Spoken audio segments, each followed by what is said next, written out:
सी नगर में एक व्यक्ति रहता था। वह बहुत आलसी था और उसे यह बात पता थी। एक दिन वह बुद्ध के पास गया और बोला, बुद्ध, मैं बहुत आलसी हूँ और अपने आलस्य के कारण मुझसे कोई कार्य सही समय पर नहीं होता। मेरे घर में सभी मुझसे परेशान हैं। कृपया बताइए मैं क्या करूं? बुद्ध मुस्कुराए और बोले, तुम्हें कैसे पता कि तुम आलसी हो और किस प्रकार का आलस्य है तुम्हें? व्यक्ति ने कहा, मुझे यह तो ठीक से नहीं पता कि आलस्य वाकई में क्या होता है, लेकिन यह जो भी है बहुत बुरा है। बुद्ध जी ने कहा, आलस्य एक मानसिक अवस्था होती है जो एक विचार, भाव जिसे इंसान अपने अंदर लाता है। मनुष्य को दो प्रकार से आलस्य आता है, या तो शारीरिक या फिर मानसिक। शारीरिक आलस्य का कारण भोजन है। जब हम ऐसा भोजन करते हैं जिसमें खुद कोई जीवन नहीं है, तो शरीर के लिए बोझ बन जाता है और फिर यह आलस्य पैदा करता है, क्योंकि हमारा शरीर भोजन से मिलने वाली ऊर्जा पर चलता है। जैसा भोजन हम इसे देते हैं, वैसी ऊर्जा यह हमें देता है। इसलिए आलस्य से बचना चाहते हो तो आराम और आसानी से पचने वाला भोजन करो, जो प्राकृतिक रूप से हमें मिलता है। शारीरिक स्तर पर दूसरा कारण है सही से ना बैठना, सही से ना सोना और सही से ना चलना। बुद्ध जी ने आश्रम के भिक्षुओं की तरफ इशारा करते हुए कहा, देखो इन भिक्षुओं को ध्यान से। इनके चलने, बैठने और लेटने में संतुलन है। जब ये चलते हैं तो इनके पैरों के बीच तालमेल होता है। जब ये बैठते हैं तो गर्दन ऊपर और रीढ़ की हड्डी बिल्कुल सीधी होती है।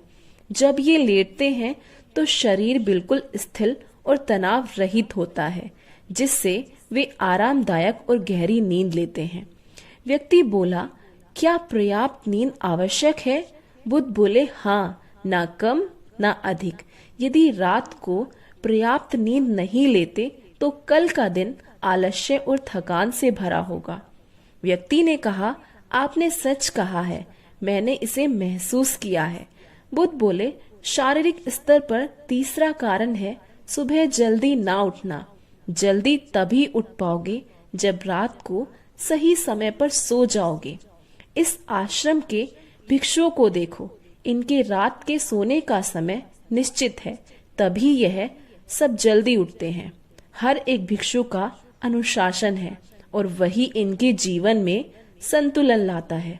इंसान अनुशासन को एक बंधन समझता है, लेकिन यह सच नहीं है। अनुशासन हमें बांधता नहीं है, बल्कि आजाद करता है। बुद्ध ने कहा व्यक्ति से, यदि आलस्य से बचना चाहते हो तो एक निश्चित दिनचर्या बना लो। व्यक्ति बोला, लेकिन शुरुआत कहाँ से करें? चलने से, बैठने से, लेटने से या सुबह जल्दी उठने से? तभी बुद्ध ने कहा, इसी समय से। जो कर रहे हो उस पर ध्यान दो। मन के स्तर से आलस्य को समझो। मानसिक स्तर का पहला कारण, जब हम किसी कार्य को करने के लिए खुद को काबिल नहीं समझते तो हमें आलस्य आता है, क्योंकि हम वह कार्य पहले भी नहीं कर पाए थे। हम मन को यह नहीं समझाते कि पहले और अभी के कार्य में बहुत फर्क है। साथ ही मानसिक तौर पर हम वह नहीं हैं जो पहले थे। तब से लेकर अब तक हमने बहुत कुछ सीखा है। मानसिक आलस्य से बचना है तो खुद पर विश्वास रखना सीखो। मानसिक स्तर पर दूसरा कारण है आलसी और छोटी सोच वाले व्यक्तियों के साथ रहना। कई बार देखा गया है कि हम आलसी नहीं होते, लेकिन ऐसे लोगों के साथ रहने से हम भी वैसे हो जाते हैं। वह व्यक्ति बोला, आप सही कह रहे हैं, यह मैंने भी महसूस किया है। बुद्ध बोले, मानसिक स्तर का तीसरा कारण है काम को टालना।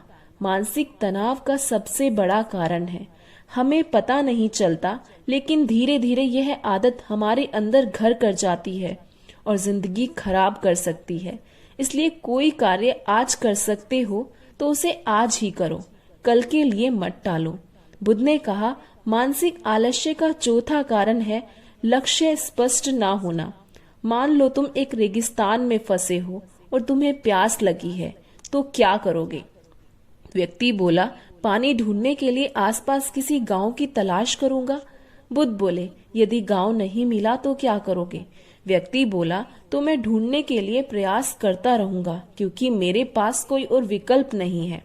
बुद्ध बोले, जब किसी के पास स्पष्ट लक्ष्य ना हो, यदि सुबह उठकर व्यायाम नहीं कर पा रहे हो, तो तुम्हारी नजर स्पष्ट नहीं है कि तुम्हें व्यायाम क्यों करना चाहिए।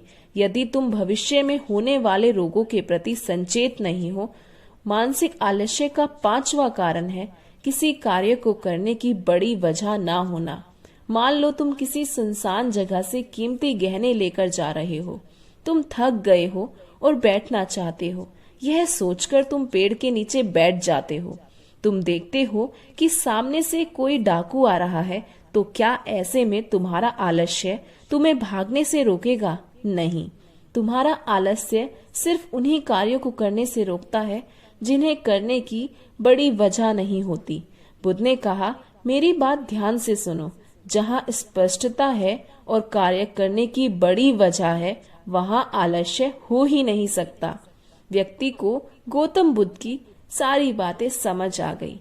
तभी व्यक्ति ने कहा, जी गुरुदेव, मुझे समझ आ गया आखिरकार आलस्य का खेल क्या है। धन्यवाद। आज से मैं ऐसी सारी कोशिशें करूंगा जिससे मुझे आलस्य आए ही ना। मैं अपने जीवन में एक स्पष्ट लक्ष्य बनाऊंगा। धन्यवाद।